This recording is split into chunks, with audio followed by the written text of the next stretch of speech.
Le municipalisme démocratique.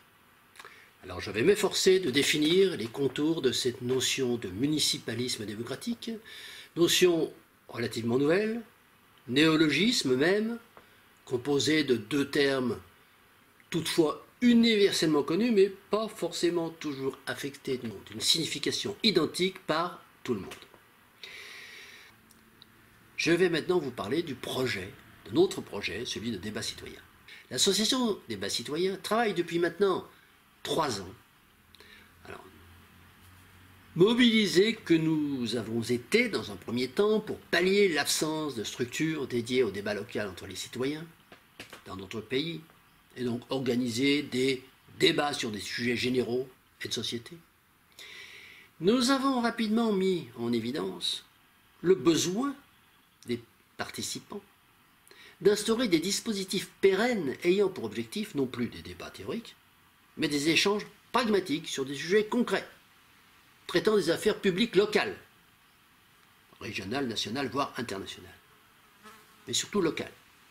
Et c'est ainsi que nous avons fait évoluer nos groupes de réflexion vers des formes d'assemblées dont l'ensemble des principes de fonctionnement ont été réunis dans une charte qui, tout en étant naturellement évolutive et amendable, ce n'est pas un dogme, a vocation à fédérer tous les projets similaires qui émergent actuellement en nombre significatif ici et là dans toutes les régions de France, ou dans certaines régions de France.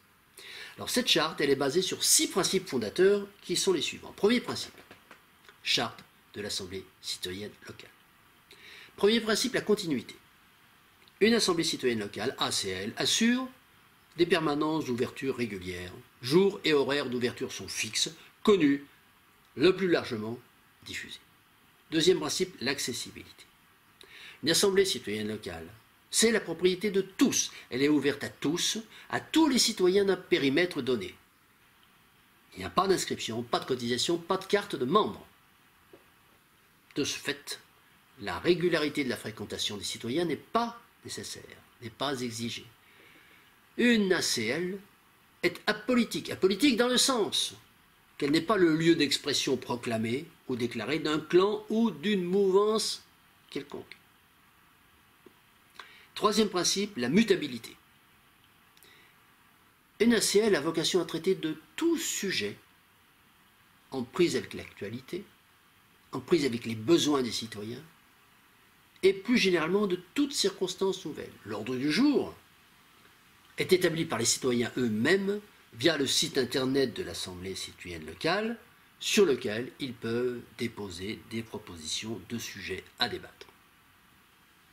Quatrième principe, l'indépendance. L'Assemblée citoyenne locale est totalement indépendante de la représentation. Elle ne peut être ni organisée, ni présidée par un ou par plusieurs élus. Les élus ne peuvent participer aux sessions de l'Assemblée citoyenne locale, excepté en tant que simple auditeur, sans parler et sans faire de gestes. Tout comme un citoyen lorsqu'il assiste à un conseil municipal. L'Assemblée citoyenne locale peut toutefois décider d'auditionner ou de donner la parole à un élu si elle le juge nécessaire, comme un conseil municipal. Elle peut également, bien entendu, décider d'auditionner un expert sur un sujet donné pour donner plus d'explications sur un sujet qu'elle étudie. Cinquième principe, le débat argumenté.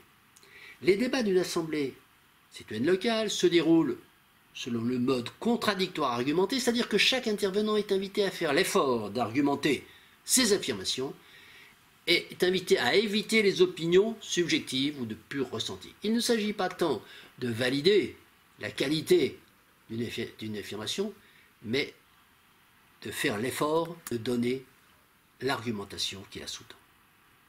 Sixième et dernier principe, la transparence. Les sessions de l'Assemblée citoyenne locale se déroulent en toute transparence, c'est-à-dire que chaque session doit faire l'objet d'un compte-rendu synthétique écrit, bien entendu, mais également d'un enregistrement audio intégral, placé en libre consultation, en podcast, sur le site internet, ou mieux, accessible en live par un dispositif de streaming. Alors maintenant, concernant les relations de l'Assemblée citoyenne locale avec la représentation. L'Assemblée citoyenne locale transmet des communications, des notifications à la représentation locale de 4 types. Les questionnements, elle pose des questions, les critiques argumentées, des suggestions et, pourquoi pas, des approbations. Concernant la légitimité de l'Assemblée citoyenne locale, dans le cadre de l'organisation sociétale actuelle, il est bien évident que les assemblées citoyennes locales ne peuvent naturellement être investies d'aucun pouvoir effectif. Mais il est également certain que leur activité, si elle se développe, est de nature à peser implicitement, comme nous l'avons dit, sur les décisions de la représentation. On pourrait ajouter que dans l'optique d'une autre organisation sociétale à venir, elle pourrait constituer, on y reviendra, des laboratoires de l'exercice d'un réel pouvoir citoyen. Concrètement, dans ses relations avec la représentation, qu'elle soit locale, régionale ou nationale, mais là c'est l'aspect local qui nous intéresse, l'ACL peut revendiquer une légitimité qui, à défaut d'être inscrite dans la loi, comme je viens de le dire, peut se fonder sur 2 critères très importants. Le premier critère, c'est la vocation de service public. Pourquoi ? Du fait tout simplement de la conformité de la charte de l'Assemblée citoyenne locale aux lois de Roland, dites loi du service public. Les 3 premiers principes, en effet, de l'Assemblée citoyenne locale, l'accessibilité, la continuité et la mutabilité, sont les 3 premiers principes des lois de Roland qui définissent les lois du service public. Elles confèrent donc de fait à l'Assemblée citoyenne locale une vocation de service public. Le deuxième point, c'est la reconnaissance d'intérêt général. La reconnaissance d'intérêt général pour l'ACL, dans la mesure où celle-ci respecte les 3 conditions requises par l'annexe 5 de la circulaire du 18 janvier 2010, qui sont les 3 conditions pour qu'une organisation soit reconnue d'intérêt général. Première condition, exercer une activité non lucrative, c'est le cas de l'ACL. Deuxième condition, avoir une gestion des intéressés, c'est le cas de l'ACL. Et troisième condition, ne pas être réservé à un cercle restreint de bénéficiaires, c'est très exactement le cas de l'Assemblée citoyenne locale qui est ouverte à tous. La nécessité d'amener l'instance territoriale à reconnaître la vocation de service public et le caractère d'intérêt général à l'Assemblée citoyenne locale est fondamentale. Et plus précisément, et dans le cadre des prochaines élections municipales de 2020, ces ACL ont un rôle à jouer. En effet, elles doivent, comme je l'ai dit, peser sur les élections, mais non pas se transformer en comité de campagne pour une liste donnée. Alors comment faire ?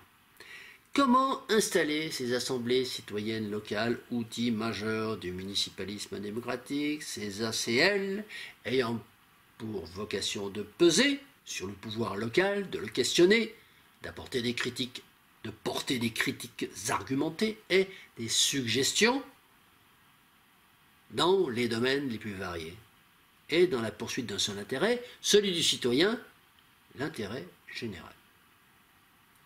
Depuis maintenant plus d'1 an, nous avons travaillé dans ce sens avec l'association Débat Citoyen pour installer des ACL un petit peu partout en France, en Bourgogne, en Bretagne, Midi-Pyrénées, sur le Grand Lyon et plus particulièrement à Villeurbanne. Or, toutes ces expériences, plus ou moins réussies ou plus ou moins abouties, montrent qu'il est très difficile de créer de telles structures à partir de rien. Et qu'en l'absence d'un cahier des charges rigoureux, tous ces embryons démocratiques courent en permanence le risque de la récupération par le pouvoir municipal.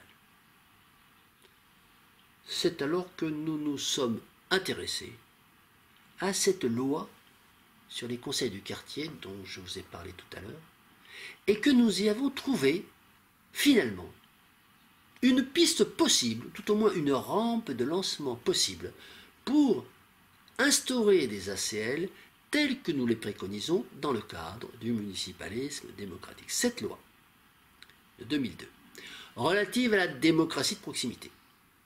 Alors cette loi, elle impose aux municipalités de plus de 80 000 de créer des conseils de quartier et suggère simplement aux municipalités de 20 000 à 80 000 sans que ce soit obligatoire. Ces conseils, et pour celles de moins de 20 000, il n'y a pas non plus d'obligation. Ces conseils de quartier sont définis comme des espaces, sont définis par la loi, des espaces de mise en œuvre de la démocratie locale, sans qu'ils aient, comme le dit la loi, vocation à remplacer les organes légitimes de décision que sont le conseil municipal. Ceci est bien clair. Il s'agit pour eux, toujours selon la loi de 2002, de proposer, de conseiller, de jouer un rôle de lien et parfois de médiation entre la population et le conseil municipal. Cette loi, qui relève objectivement d'une bonne impulsion démocratique, cette loi, elle est malheureusement dévoyée, puisque la réalité montre que les conseils du quartier dans toutes les villes où ils existent, pratiquement toutes, sont largement manipulés par le pouvoir municipal, qui les confine dans un simple rôle d'accompagnement. Notre projet à nous, dans le cadre de la promotion du municipalisme démocratique, il consiste tout simplement à booster, si je peux dire, ces conseils du quartier et à les transformer en quelque sorte en assemblées citoyennes locales, répondant à de véritables critères démocratiques. Et ceci par la mise en œuvre d'une charte que nous avons intitulée « Projet de création d'une assemblée citoyenne locale », déclinée en 2 versions, l'une destinée aux villes de plus de 5 000 habitants et l'autre destinée aux villes de moins de 5 000 habitants. Voilà. Alors, ce projet double, qui institue le fonctionnement d'un dispositif transitoire, en fait, puisqu'il s'agit bien de ça, entre l'ACL idéale, celle des 6 principes, et le conseil du quartier actuel, loi 2002, a été conçu de manière à être compatible avec cette loi 2002, et donc de ce fait, il est susceptible d'une application immédiate. Ça veut dire qu'il est réaliste, ça veut dire qu'il n'est pas utopique, et qu'il a pour vocation de constituer une base de réflexion pour tous les citoyens motivés par l'introduction de la démocratie citoyenne dans la gestion municipale. C'est ainsi que ce projet invite les conseils du quartier à s'intéresser à des sujets qu'ils ont pris pour habitude de délaisser, Et ce, pour des raisons tacites dont l'analyse, quoique fort instructive, serait trop longue à détailler dans le cadre de notre propos d'aujourd'hui. Cette évolution proposée, que nous proposons au conseil du quartier, amènerait ainsi ces derniers à devenir de véritables assemblées citoyennes locales telles que nous les préconisons dans le cadre du municipalisme démocratique, en leur permettant d'obtenir une autonomie complète par rapport au conseil municipal dans les villes où ils existent déjà et dans les villes où ils n'existent pas, ou pas encore. Notre action doit viser à faire pression sur le pouvoir local, afin qu'il accepte de les installer de façon volontariste. Mais la partie n'est pas facile, parce que la première question à régler, c'est celle de leur pouvoir effectif. L'objection la plus fréquemment opposée à la création de ces structures, c'est celle-ci. Il est difficile de mobiliser des gens en n'ayant comme seule proposition que des invités à discuter dans des assemblées qui n'ont pas de pouvoir réel. Eh bien, c'est faux. C'est faux parce que les ACL,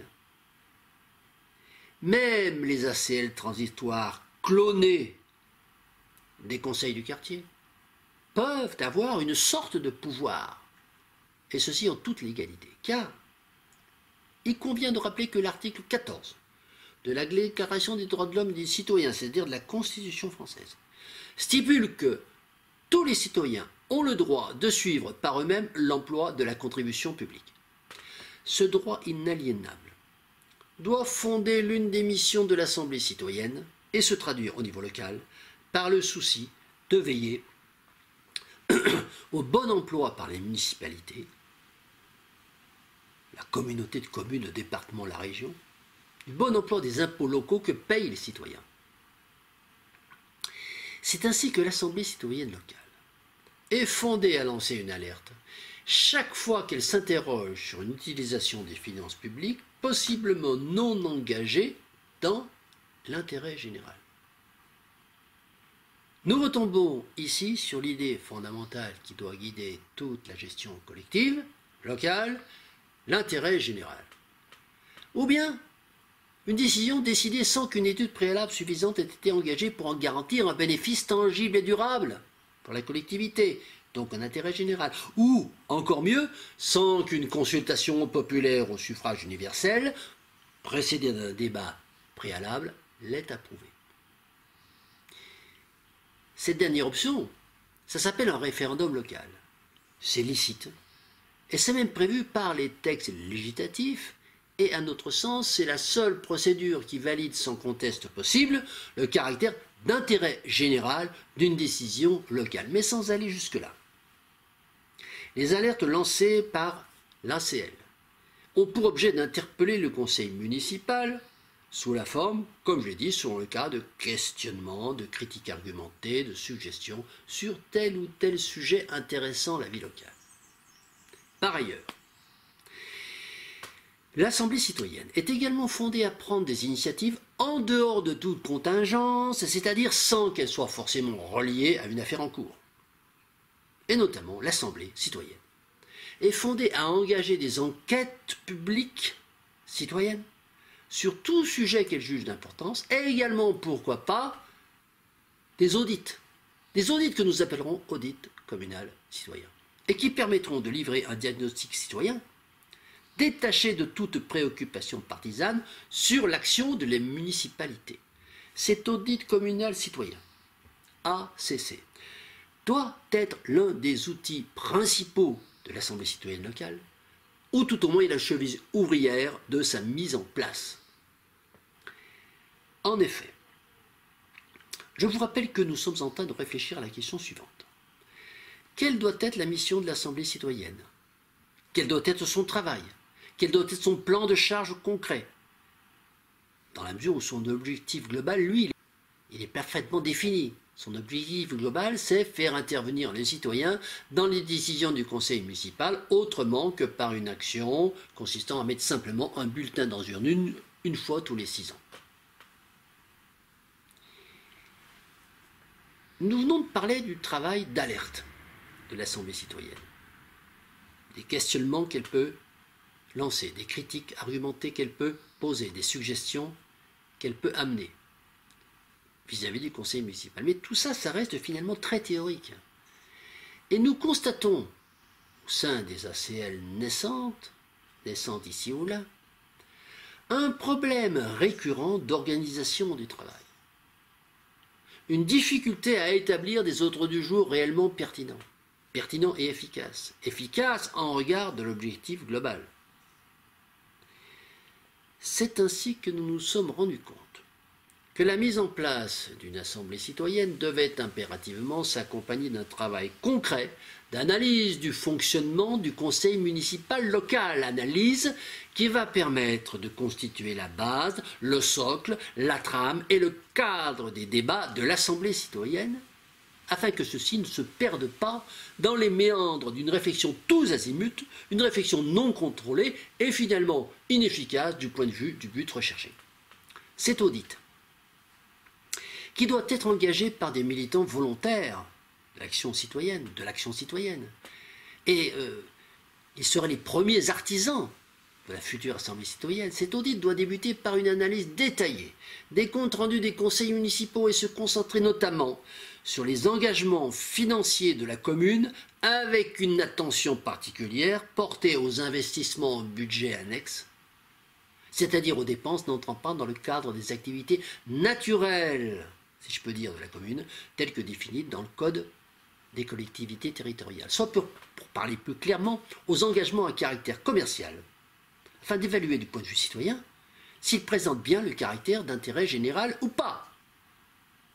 D'une façon plus générale, L'une des principales lignes de mire de cet audit sera de déterminer à chaque fois la quantité de bénéfices, bénéfices matériels ou immatériels, de bénéfices perçus par la collectivité en regard des dépenses engagées pour y parvenir et dans quelle mesure celles-ci, les dépenses, ont pu influer sur la pression fiscale du citoyen, c'est-à-dire sur l'augmentation ou la diminution des impôts locaux, ce qui constitue l'un des sujets principaux de préoccupation des habitants de la cité. Concrètement, l'audit communal citoyen visera également à faire un bilan et évaluer la performance de la commune dans les 9 domaines non limitatifs suivants que nous vous proposons.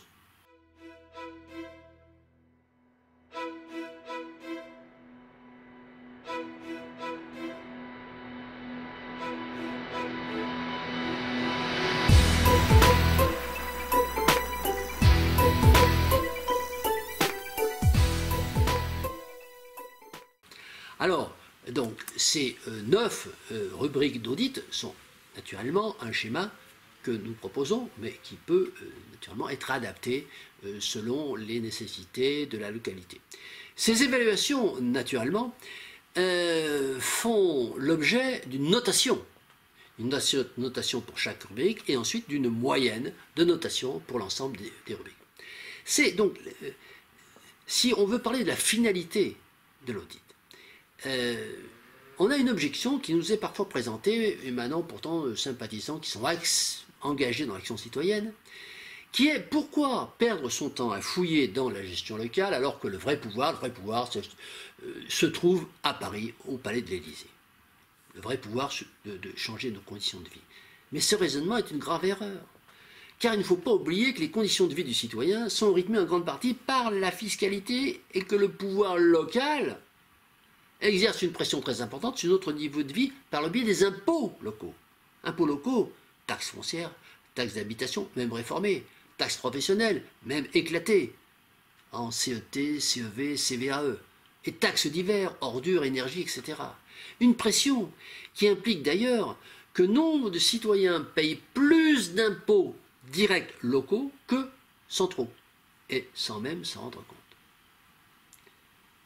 De plus, le pouvoir local, indépendamment des prélèvements obligatoires fiscaux, est souverain pour tout ce qui concerne l'accès et la gestion des services publics de proximité, qui sont des éléments clés des conditions de vie des habitants de la cité. Il en résulte qu'à l'évidence, un bon nombre de facteurs constitutifs du niveau de vie du citoyen ordinaire sont conditionnés par les décisions du pouvoir local et non pas national. Et que influer sur elles, c'est influer directement sur la vie quotidienne du citoyen. Cette démarche nouvelle, par ailleurs, inverse le rapport pouvoir local administré, dans la mesure où elle introduit une notion d'obligation de résultat qui va progressivement prendre le pas sur celle d'obligation de moyens.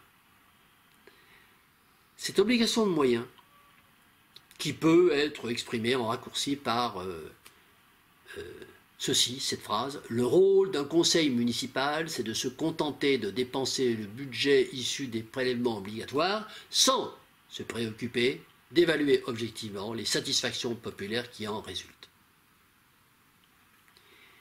Pour ce qui concerne la mise en œuvre de l'audit, on regrette soit que cet audit ne peut pas être effectué par l'Assemblée locale tout entière et qu'il doit être confié à un comité citoyen composé de citoyens pourvus de compétences en gestion, comptabilité, voire marketing.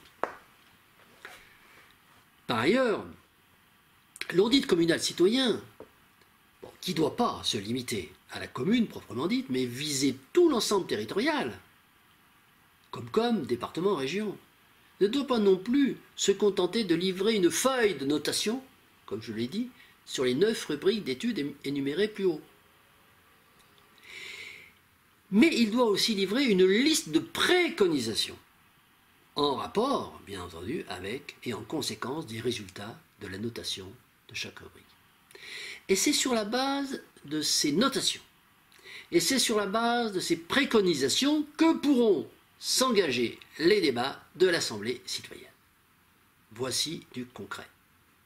Mais attention aux confusions.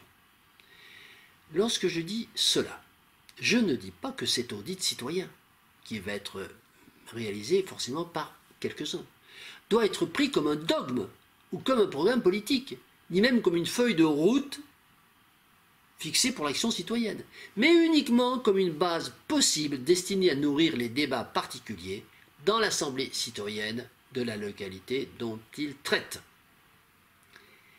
Alors, pour illustrer cette proposition, l'association des débats citoyens vient de réaliser un premier audit, un audit test, sur une petite commune de 1300 habitants, située en Saône-et-Loire, Couche, qui est le premier du genre, mais qui est destiné à être suivi de plusieurs autres centrés sur certaines autres localités du département. Par ailleurs, nous pensons que cet audit de Couche pourra utilement servir d'exemple pour les citoyens d'autres communes de France, plus grandes, plus petites, et situées ailleurs sur le territoire national. L'audit communal citoyen nous semble devoir être le premier travail à réaliser dans le cadre de l'instauration de toute assemblée citoyenne locale, ACL. Et quelle que soit l'importance et la situation de la commune, en constituant la trame des premiers débats de cette assemblée. Ainsi, nous encourageons tous les citoyens démocrates, partout en France, à engager ce type d'audit, dont le principal intérêt, rappelons-le encore, une fois, n'est pas de promouvoir le jugement de quelques-uns, si pertinent puisse-t-il être, mais de susciter le débat entre tous les citoyens. En conclusion, je dirais que ces actions immédiates, ces actions possibles et ces actions réalisables, que sont les mises en place d'assemblées citoyennes locales, et leurs premières applications concrètes, que sont les audits communaux citoyens, sont des chantiers majeurs pour l'émancipation du peuple. Ces actions commencent à se disséminer un peu partout, et nous devons les accompagner partout où nous sommes, dans chaque ville et dans chaque village de France. Ces assemblées citoyennes locales constituent en effet de véritables prototypes démocratiques, et leur mise en réseau à venir, c'est ni plus ni moins que le laboratoire actuel de la démocratie directe, c'est-à-dire de la vraie démocratie.